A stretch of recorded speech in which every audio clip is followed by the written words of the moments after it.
जय Jagannath welcome to your channel world affairs Madhuji के ओडिया।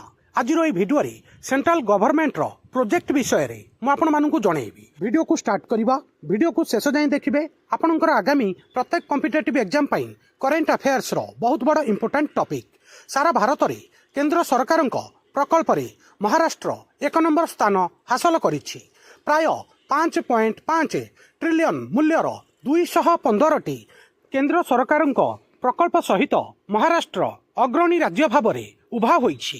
राज्यर दृढ़ शिल्प इकोसिस्टम, आर्थिक गुरुत्व, बंदर संयोगीकरण एवं सहरांचल भित्तिभूमि एहाकू सरकारी निवेश पई एक प्रमुख गंतव्य स्थल करिथाए। आउ समग्र देश में महाराष्ट्र नंबर 1 रे अछि 215टा प्रोजेक्ट।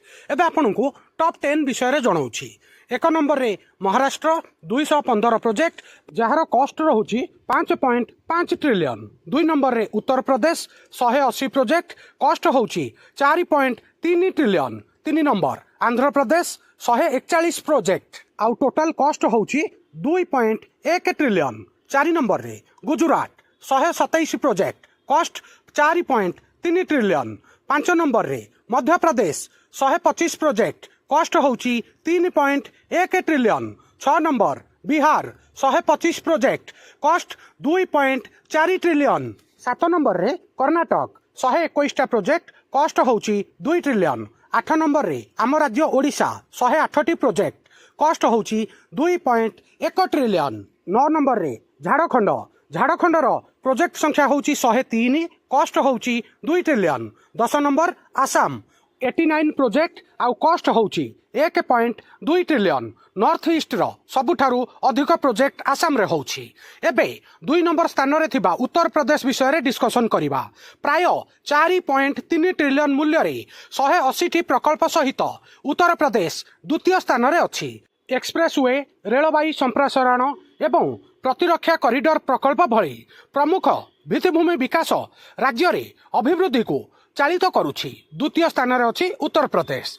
आ परवर्ती राज्य रहिला गुजरात रे 127टी प्रकल्प सहित 4.3 ट्रिलियन मूल्यर समान उच्च निवेश मूल्य रहिछि। गुजरात प्रोडक्शन, लॉजिस्टिक, पेट्रोकेमिकल्स एवं बंदरर नेतृत्वाधीन विकास पई एक प्रमुख केंद्र भाव में रहिछि गुजरात। परवर्ती राज्य आसिला मध्य प्रदेश एवं बिहार। प्रत्येक 125टी प्रकल्प रहिछि जहाँ केंद्रीय एवं पूर्व भारत में वृद्धि पाउथिबा भित्तिभूमि विकास को प्रतिफलित करे। ओडिशा एवं झारखंड रे मध्य खनि, शक्ति, रेल एवं शिल्प प्रकल्प रे प्रमुख निवेश होउछि। परवर्ती राज्य आसिला नॉर्थ ईस्ट रो आसाम 1.2 ट्रिलियन टंका मूल्य रे 89टी प्रकल्प सहित आगरे अछि। नॉर्थ ईस्ट रो सबुठारु अधिक प्रोजेक्ट आसाम रे चलिछि। उन्नत संयोगीकरण, शक्ति भित्तिभूमि एवं परिवहन प्रकल्प गुड़िक एही अंचल रे आर्थिक कार्यकलाप को वृद्धि करिबो बोली आशा करा जाउछि। नॉर्थ ईस्ट स्टेट मध्यरे सबुठारु अधिक डेवलपमेंट प्रोजेक्ट आसाम रे चलिछि। 2026 रो एटा होछि लेटेस्ट अप टू डेट। सांग माने मन रखिबे महाराष्ट्र 1 नंबर, आम ओडिशा 8 नंबर रे अछि। एबे आपनक मन को गोटे क्वेश्चन आसुथिबो, केंद्र सरकारनकर एही प्रकल्प गुड़िकरू कोन आशा करा जाउछि। प्रथम पॉइंट रहिला जातीय भित्तिभूमि रे उन्नति आनिबा, नियुक्ति सुजोग सृष्टि करिबा, शिल्प एवं अर्थनैतिक अभिवृद्धि को वृद्धि करिबा, समग्र अंचल रे संयोगीकरण वृद्धि करिबा, लॉजिस्टिक एवं परिवहन नेटवर्क को सुदृढ़ करिबा, संतुलित आंचलिक विकास को प्रोत्साहित करिबा।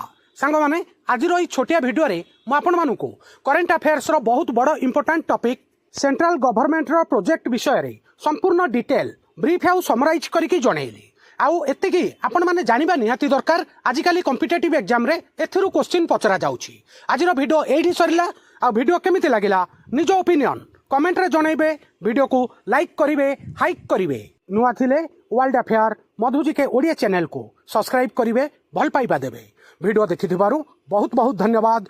जय जगन्नाथ। आपण माने समस्तिं को आपण मानकर आगामी प्रत्येक कॉम्पिटिटिव एग्जाम पई all the very very best.